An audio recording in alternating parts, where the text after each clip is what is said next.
بسم اللہ الرحمن الرحیم۔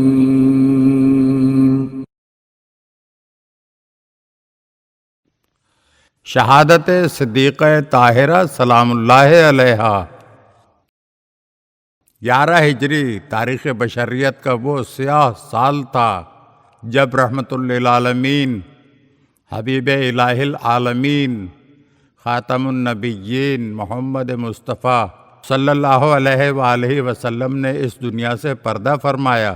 آپ صلی اللہ علیہ وآلہ وسلم کے وصال کا صدمہ اتنا شدید تھا کہ مولائے کائنات علیہ السلام فرماتے ہیں کہ اے پیغمبر خدا، آپ کی رحلت سے وہ سلسلہ ختم ہو گیا ہے جو کسی دوسرے کے مرنے سے ختم نہیں ہوا تھا، یعنی اللہ اور مخلوق کے درمیان کا رابطہ ختم ہو گیا، باب وحی و نبوت بند ہو گیا۔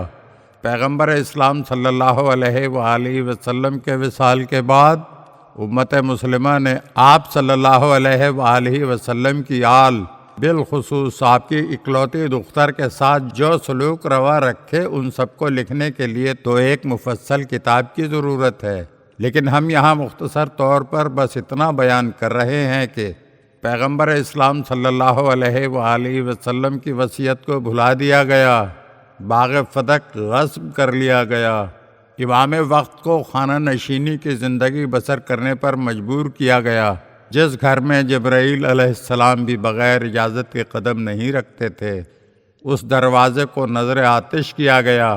حضرت زہرا سلام اللہ علیہا کی ذات والا صفات جو کمالات و فضائل کا مرکز تھی اور جن کے بارے میں پیغمبر اسلام صلی اللہ علیہ وآلہ وسلم نے امت کو بہت سی وصیتیں بھی فرمائی تھیں، ان کو در و دیوار کے بیچ اس طرح پیسا گیا کہ آپ کا پہلو شکستہ ہو گیا اور آپ کے بیٹے محسن کی شہادت واقع ہو گئی۔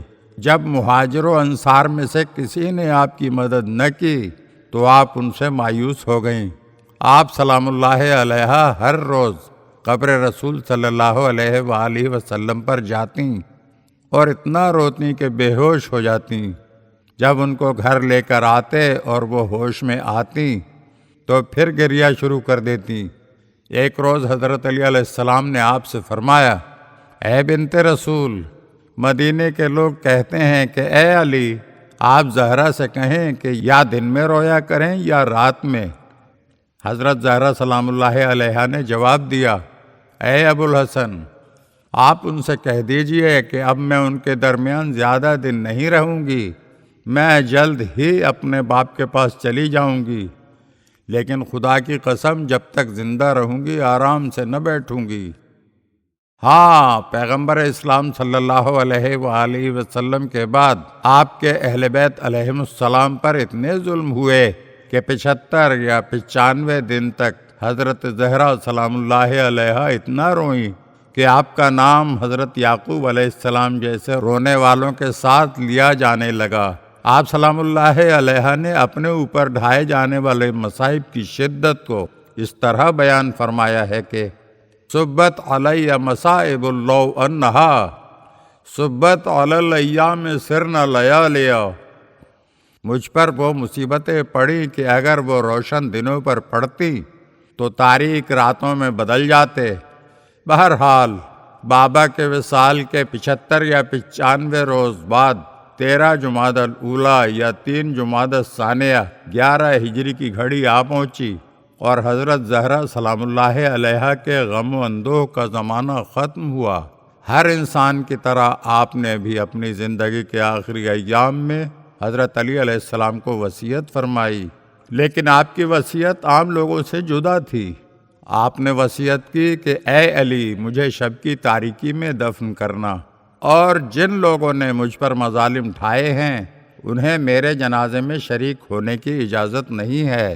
پیغمبر اسلام صلی اللہ علیہ وآلہ وسلم کی رحلت کے بعد کسی نے حضرت زہرا سلام اللہ علیہا کو کبھی مسکراتے ہوئے نہیں دیکھا تھا، لیکن ایک دن جب آپ سلام اللہ علیہا نے اسماء بنت امیس سے فرمایا کہ مجھے جنازہ اٹھانے کا یہ دستور اچھا نہیں معلوم ہوتا کہ عورت کی میت کو بھی تختے پر اٹھایا جاتا ہے، جس سے اس کا سراپا سب کو نظر آتا ہے۔ اسما نے کہا میں نے ملک حبشہ میں ایک طریقہ جنازہ اٹھانے کا دیکھا تھا، وہ یقیناً آپ کو پسند آئے گا۔ اس کے بعد انہوں نے تابوت کی ایک شکل بنا کر دکھائی۔ اس پر سیدہ عالم سلام اللہ علیہ بہت خوش ہوئیں اور مسکرا دیں۔